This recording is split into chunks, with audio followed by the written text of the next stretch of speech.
আমাদের হেভি মিষ্টি আম। হেভি মিষ্টি, হ্যাঁ? হেভি মিষ্টি।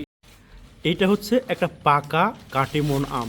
তো এখানে একটা আমরা কম্পিটিশান রেখেছি, এই যে দেখতে পাচ্ছেন আমাদের শরীফ ভাইয়ের হাতে পাকা আমটা আছে এবং এইখানে মামার হাতে আর একটা কিন্তু পাকা আম আছে। তো এখানে কম্পিটিশান কার আমটা বেশি মিষ্টি, হ্যাঁ, এটা আমরা জানবো। শরীফ ভাই, আপনি একটু খান এই আমটা, খাওয়ার পর আমাদের ফিডব্যাক দিবেন। আপনারটা কীরকম মিষ্টি লাগলো ভাই? এই কাটিমন দারুণ মিষ্টি। দারুণ মিষ্টি লাগলো। আপনি আর একটু খান তো। দারুণ মিষ্টি না? জি। আচ্ছা, এখন আমরা মামার কাছে চলে যাই। মামা, আপনি একটু খান।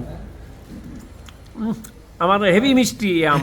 হেভি মিষ্টি, হ্যাঁ? হেভি মিষ্টি। তো শরীফ ভাই, আপনার কি মনে হয় মামারটা বেশি মিষ্টি না আপনারটা বেশি মিষ্টি? আমারটা বেশি মিষ্টি। মামা, আপনারটা আমারটা বেশি মিষ্টি। কারটা বেশি মিষ্টি মনে হয়? এখানে যে বিষয়টা হচ্ছে, দুইজনে বলছে যে মামা শরীফ ভাইয়ের আমটার দিকে দেখুন। শরীফ ভাইয়ের আমটা কিন্তু রসল একেবারে, যে রসে একেবারে টস টস করছে, ঠিক আছে?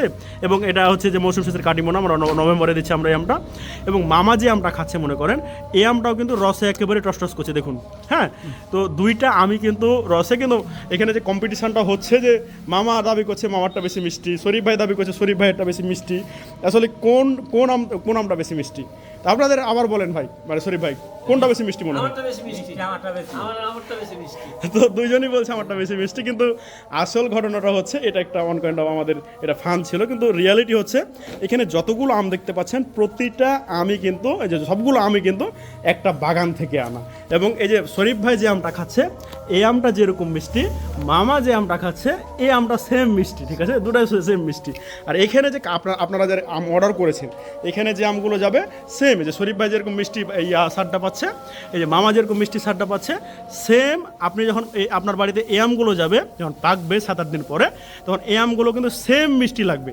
আর আপনি যদি আমাদেরকে একটা মানে যে পরিমাণে আম অর্ডার করুন না কেন, এই যে বীরবল আমাদের টি শার্ট দেখতে পাচ্ছেন, মামা আমাদের বীরবলের টি শার্ট পরে আছে, শরীফ ভাই পরে আছে।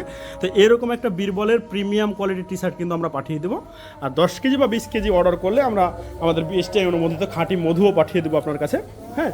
তো সব এখানে যতগুলো আমরা দেখতে পাচ্ছেন পাকলে প্রতিটা আমি মিষ্টি হবে, কোনটা কম মিষ্টি কোনটা বেশি এরকম না, হ্যাঁ। মানে আপনি যদি দ্রুত পাকার আগে খেয়ে নেন তাহলে একটু টক ভাব থাকেই, কিন্তু এই যে যদি আপনি পুরোপুরি পাকার পর খান তাহলে কিন্তু অবশ্যই এই যে শরীফ ভাই যেরকম বলে, শরীফ ভাইয়ের আমের মতো অবশ্যই কড়া মিষ্টি হবে। এটুকু বলা ছিল। আসসালামু আলাইকুম।